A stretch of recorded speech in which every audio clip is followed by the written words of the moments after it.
पे जो solar panels लग रहे हैं उस पे भी बात हो रही है कि उसके यूनिट्स भी बेचने पड़ेंगे कि इलेक्ट्रिक को या वापस होगा, ये इस बारे में कुछ देखिए वो मालूमात? तो होता है, लेकिन इस वक्त मसला इन्होंने किया हुआ है कि जो लोग सोलर पैनल्स लगवा रहे हैं हाँ। उनको नेट मीटरिंग की जरूरत पड़ती जी, है। Net green metering. उसमें रुकावट डाल रही है कि इलेक्ट्रिक। मैं आपको बताऊं, हमने अपनी मस्जिद के ऊपर लगवाया है, 35 लाख रुपए खर्च किए हैं उसने लोगों से, और 3 महीने हो गए वो नेट मीटरिंग का जो अच्छा, नहीं कर रहा है, जानबूझ के नहीं कर रहा है ताकि बिलिंग ज्यादा होती रहे, ओवर बिलिंग होती रहे, तो उसमें भी वो रुकावट डाल रहे हैं। तैमूर, ये क्या मामला है? नेट मीटरिंग जो है वो क्यों नहीं हो पा रही है? उसके लिए क्या उसका प्रोसीजर, उसकी एसओपी क्या है? और ये सोलर पैनल्स अगर लोग लगा ही रहे हैं, चले अब ऑल्टरनेट एनर्जी की तरफ जा रहे हैं, तो उसमें भी कोई मसले मसाइल आएंगे कि पहले के इलेक्ट्रिक को वो बिजली देंगे, फिर वो बिजली वापस के इलेक्ट्रिक से खरीदेंगे, ये क्या है? इसका कुछ मैकेनिज्म समझ पाए हम? देखिए, इसमें 2 ऑप्शन होती हैं।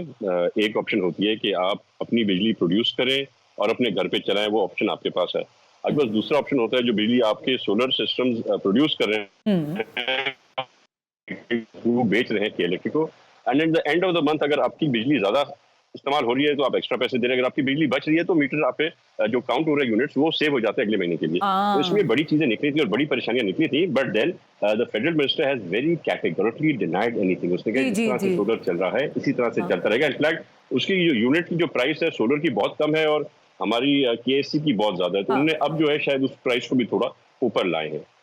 ठीक हो गया साहब। तैमूर, ताहा जरा आप फरमाइएगा कि अब आपको इससे आगे कहां हम समझें कि अब सिर्फ एहतजाजी बात होगी या वाकईतन टेक्निकल सोल्यूशन देंगे? जैसे तैमूर साहब ने कहा, हम वफाकी हुकूमत का हिस्सा हैं। मैंने आपको पहले बताया कि हमारे वफाकी हुकूमत में रहते हुए चाहे कराची की मरदमशुमारी का इशू हो, चाहे के इलेक्ट्रिक की सोल डिस्ट्रीब्यूशन का इशू हो, चाहे हल्का बंदियों का इशू हो, एमक्यूएम ने हमेशा आवाज उठाई है इस शहर के लिए और इस शहर के मसाइल को हल करवाया है। और आइंदा फिर मैं एस्टेब्लिशमेंट का मतलब पूछूंगा अगर अब इन्होंने कोई वो किया तो आने वाले अब ये कुछ भी नहीं है। मैं आपको कहूँ कि आप ये काले रंग की कमीज पहनी हुई है, हरे को काला कहता रहूं तो 10 मिनट बाद आप भी कहेंगे कि इट्स नो पॉइंट टॉकिंग। अब आप मेरी बात सुनिए, हम इसका स्ट्रेटेजी बनाएंगे, हम इसके लिए अमल करेंगे और हर मसले की तरह कराची वालों का इससे के इलेक्ट्रिक का मसला भी एमक्यूएम हल करेंगे। अच्छा सही है, अगर कल के एहतजाज के कह दें आपको तो आपको ये दावतनामा भेजें, व्हाट्सएप करेंगे तो आप आ जाएंगे?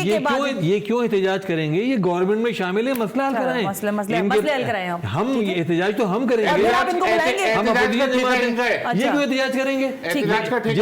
ये तो ड्रामा है कि आप हुकूमत में शामिल हो और आप एहतजाज कर रहे हैं। किसका कौन सा ड्रामा है और कौन कहां एहतजाज कर रहा है? एस्टेब्लिशमेंट का मतलब नहीं बताया, डर गए, घबरा रहे हैं।